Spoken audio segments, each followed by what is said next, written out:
All right, here we are on the third edition of the Coach's Corner with Coach Eddie Henning, which is now sponsored by True Photography by DJ.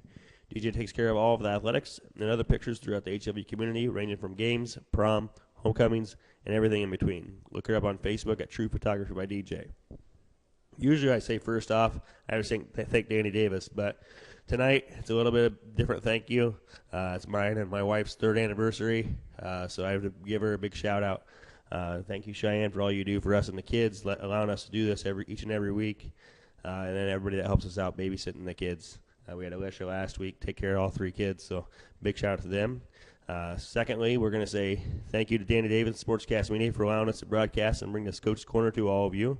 Also, big thanks to the faculty at HLV and Tri-County. The people we work with are ADs Bo Jack at HLV, Amanda Sowers at Tri-County, HLV Principal Mark Tegler, and HLV Superintendent Brad Hohensee. So, talking with Coach Henning here, the HLV Warriors, HLVTC Warriors came up short against a very disappointed Waco squad. What are some things you can take out of a game like that? Yeah, obviously there's things to work on after a game like that, but there's also a lot of positives. Looking at last week, some things that went well, and I was really happy to see and went well, we cleaned up a lot of the stuff that we knew were targets that we needed to take care of from the week prior against EV, right? We did much better in our pass coverage. We were still going hard. Our effort was still there. We cleaned up some assignment stuff that we had made priorities all week, and we were able to execute that. So that was a really good thing to see, and it's still making strides. But on the other hand, right, some more things flash up. We did some great things offensively, putting ourselves in position to score, especially early in the game. Now we just got to work on the next little things, right, which is finishing those drives, finishing those red zone trips, making sure that we have the discipline when we're knocking on the door, our default is still going back to our training, right, and our assignments. And not getting out on all of those things when we're knocking on the door in the red zone. So some things that we still did well, we still took strides in, but obviously uncovered some other things, right, that need to be taken care of. So we'll just keep chipping away at those habits as they come up and as those things come forward. But as long as we're still going hard and we're still giving effort in the fourth quarter, like it's a tie ball game, we can build from that. So I was happy to see that from the guys. We just got to keep building from there. Right, and every opponent's going to give you a different look and stuff like that. So, I mean, the week before you got, like you said, you got beat over the top by English Valley, but then you go to Waco and you didn't get beat over the top but like that. I mean, they were just ground and pound, and that gives you an opportunity to work on that stuff too. I mean, I think you got an interception their first drive of the game. I think you guys had another interception later on in the game. I don't know, did Rorta get an interception later on in that game? That sounds right. I think so. I think he did. But so I mean, you cleaned up your pass defense. Now you got another look that you got to work on your run defense. So good work there. And like you said, we got in the red zone a few times and really never got anything going after that. How do you capitalize on the field position and punch it in for score moving forward? I mean, I know you said doing your default and stuff like that, but elaborate a little more. Yeah, so I would say our next step offensively is our next step of little things that we have to take care of, right? The effort's there. I was proud of the Rhinos for taking on some guys that are much bigger when it comes to looking at the roster, right? We limited our pressure pretty well. Obviously, it's not going to be perfect when you're giving up that much weight and size, but we had the effort there to do so. But now it's the next step of, are we making the right reads? Are we getting the right alignment? Are we doing those little things correctly, right? Like, are we being disciplined on everything from the handoff to the way that we approach the line and our angle from the running back and taking the right steps, right? It's those little things that are the next step and the next level for us. So, like I said, we've got the effort there. It's where we need to be, but that was really the highlight of those red zone trips was little things becoming big things that hurt us in big ways on those red zone trips and when we were down there. So, our next focus has got to be obsessing over those little things every single play in practice so that when we show up on game day, we're still doing those little things right, making the reads, doing the handoffs right, taking our correct steps up front, what have you. All of that stuff, the little things that become big things. Another thing I don't have on the sheet here, Zach and I talked about it during the broadcast last week. I haven't posted that.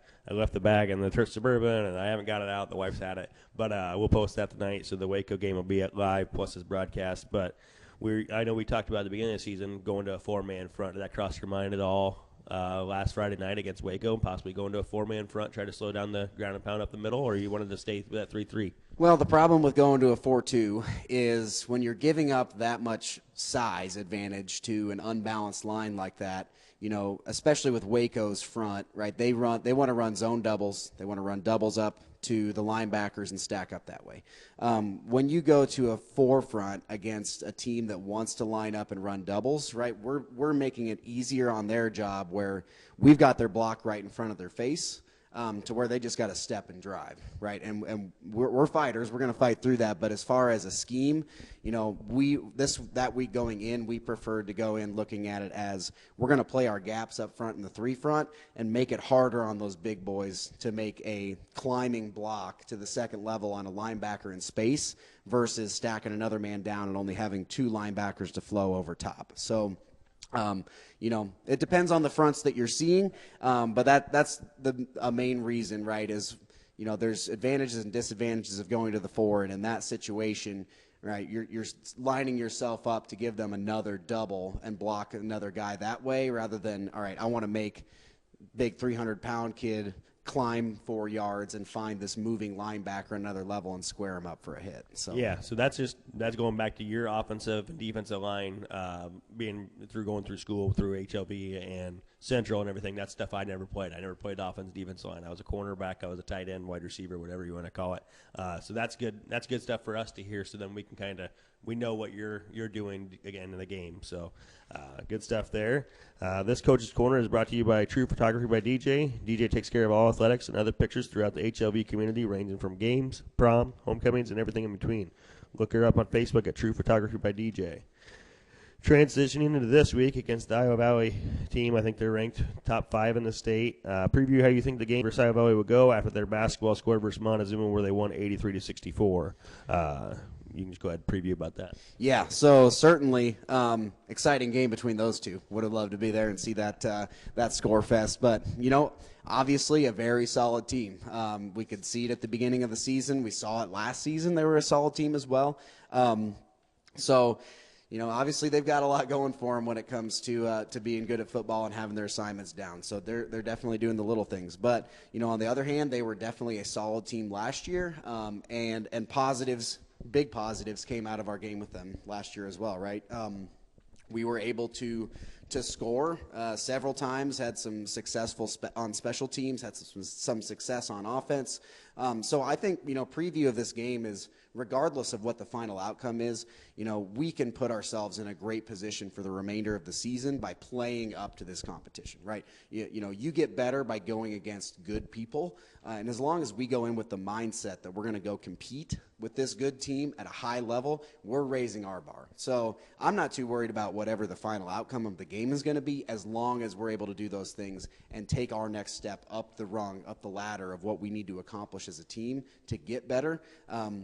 That's the main focus. Now, obviously, you always want to win every game. And looking at last year and looking at some of the stuff from them this year, they are kind of a juggernaut on offense, but they do give up points as well. So we're looking and trying to find ways that we can take advantage of some things scheme-wise and put our guys in a good position to go do what they can do and be the athletes that they are.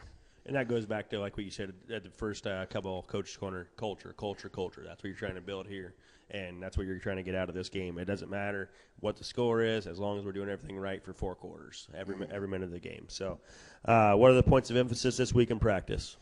Yeah, I don't want to sound like a broken record, right? But it's the little things. It's the basics. It's all of the things that go into and make big things. So the big thing for practice this week has just been really, probably to the kids, a little nitpicky, but being really intentional about calling out the little things, making sure that we're doing the little things every play in practice, and then tying that to physical and mental effort with focus and with your physical effort, so that Friday, right, all of that comes naturally. That's our default that we fall back to. So, yeah, we're pounding away on the same things, but they're the most important things. So it's the little things. It's making sure our alignment's right, our reads are right, and then obviously getting in, the new stuff, the wrinkles that we might throw this week. So, yeah, same emphasis as always. I would almost say. yeah, build on those bones is pretty much what you're kind of saying there too. Looks like they have Nolan Kriegel as their hammer, but they have a lot of good athletes all over the field. How do you try to slow them down? Yeah, obviously Nolan is a really good athlete. They utilize him all over the field, but they've got other guys as well that can be playmakers. So, as far as slowdown, film study number one. Iowa Valley is, from what we've seen on film, isn't going to try to trick you too much, right, about what they're going to do, but they're really good at what they do. So making sure that we have our basics down and reading where the ball is going, and being disciplined for that off play where they're going to try to catch you asleep, right? But, scheme-wise, our basics are going to take us where we need to go to put us in a good position, and then after that, it's effort and technique. So, a lot more basics that we've got to bring, but right, you start from that foundation, and then the scheme things and the way that we can scheme up as far as coaches follows after that. Because as long as we do those basics correctly, now the stuff that we see on film or that we want to take advantage of, or keys or tendencies that we want to go on for our calls, that's where that stuff starts to be successful. Perfect. So I know you're recently married, but tell us more about you, Eddie. You graduated from and when, both in high school and college. Yes, recently married to my beautiful bride, Jade Henning. Making sure I get used to saying Jade Henning and not Jade Blake now. Still, I don't think I'm quite prepared to make sure I get it every time right. It might take 3 years like we are now. So yeah.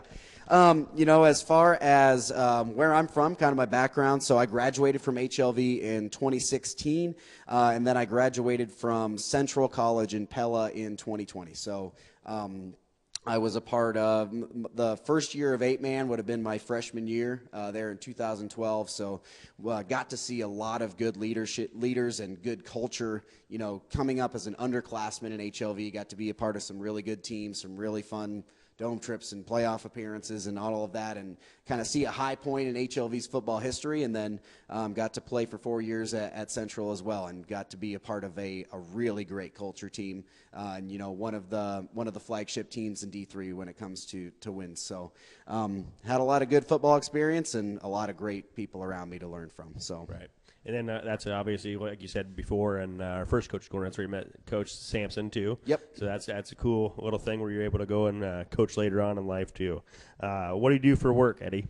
That's right. So full-time, I work down at Vermeer Corporation. So I am a senior product training specialist. I work mostly with the agricultural equipment. So essentially, I'm teaching dealers how to sell balers, rakes, tedders, mowers, all of that fun stuff, putting together competitive advantages, talking a lot. So coaching goes right in between it, because I find myself coaching a whole lot doing that too, but as long as I don't get too used to making people break down after every speech at work, So work there full time, and then help out on the farm when I can.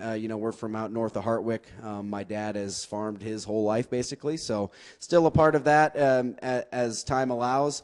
And then, on the weekends, do playing in a band. So I'm the fiddle player in Tyler Richton and the High Bank Boys, if anyone has heard of that. We play around here and really all over the place, kind of in Iowa and surrounding states. So make the boys slow down a little bit during football season, since we're not playing Fridays and everything, but we're still out about every Saturday this time of year, and spending plenty of time on the road there too. So you get your fill in right before school starts up at the state fair. You're up there 5 nights in a row or whatever. Yeah, that's right. Yep. Summertime, and especially with the state fair, we get plenty of playing where I don't think we mind too much slowing down a little bit for a couple months. Right.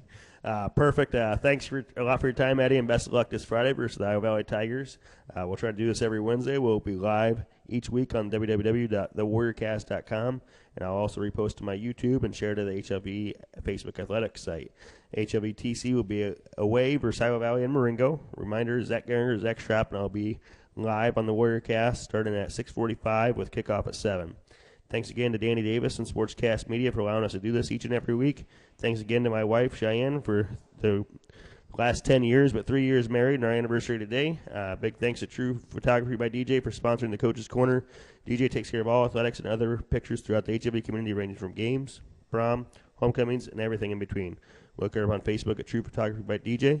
Thank you, Warrior fans, and hope you tune in Friday for a listen.